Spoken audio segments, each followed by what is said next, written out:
So once అక్కడ design అంతా confirm అయిపోయినంత తర్వాత madam material is one of the important topic అనమాట.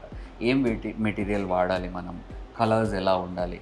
ఒకప్పుడు కార్పెంటర్స్ ఏంటంటే ఏ లగాలో మేడం అచ్చారైతే ఇది వేసేసుకోండి బాగుంటుంది అలా అనేవాళ్ళు. ఇప్పుడు ఏంటంటే థీమ్ బేస్డ్ డిజైన్స్ అనమాట. ఓ రూమ్లోకి వెళ్ళంగానే ఒక మంచి ఫీల్ రావాలంటే ఏ కలర్స్ వాడితే బాగుంటుంది, ఏ కాంబినేషన్స్ వాడితే బాగుంటుంది, ఇదంతా ఉంటుంది. కాబట్టి దానికి సంబంధించిన మెటీరియల్ కూడా మొత్తం నా ఫ్యాక్టరీలోనే అవైలబుల్ ఉంది. ఇక్కడే కూర్చొని ఒక 1 డే 2 డేస్ ఇంకా టైం తీసుకొని ప్రాపర్గా సెలెక్ట్ చేసుకొని వాళ్ళకి నచ్చినట్టుగా డిజైన్ చేసుకొని ఇక్కడే మెటీరియల్స్ అన్నీ చూపించి ఇవి చూడండి కొంచెం కాంబినేషన్స్ అనమాట. ఇవి ఇలా చేస్తే బాగుంటుంది, ఇలా చేస్తే ఇవి లామినేట్స్, ఇవేమో యాక్రిలిక్ లామినేట్స్. ఇవి దేనికి యూజ్ చేస్తారు సార్ మీరు? ఫేస్ అండి, అంటే డిజైన్ చేసేటప్పుడు డోర్ ఎలా కనబడాలి, ఏ కలర్లో కనబడాలి, వీటన్నిటిని కాంబినేషన్ చేసి రూమ్స్ మనం డిజైన్ చేస్తాం అన్నమాట. ఆ సెలెక్షన్కి సంబంధించిన పూర్తి మెటీరియల్ కూడా మీకు మా ఫ్యాక్టరీలో అవైలబుల్ ఉంటుంది. ఏది బెస్ట్ ఉంటుంది, బ్రాండ్స్ విషయమై ప్లై ఏది వాడితే బాగుంటుంది, నేను పలానా బ్రాండ్ ఈ బ్రాండ్ అని నేను చెప్పను.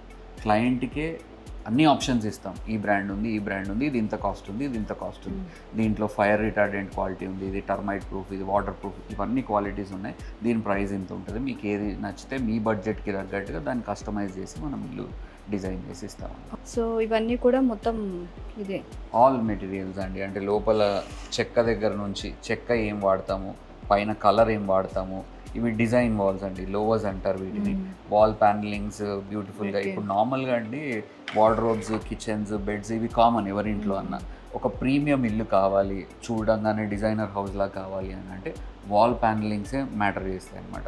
సో ఆ వాల్ ప్యానలింగ్స్కి ఏం చేస్తే బాగుంటుంది, ఎలా బ్యూటిఫై చేయొచ్చు అనే అన్నీ మనం డిస్కషన్ చేసుకుంటూ ఒక డిజైన్కి అరైవ్ అయ్యి దాని తర్వాతే ప్రొడక్షన్కి వెళ్తాం.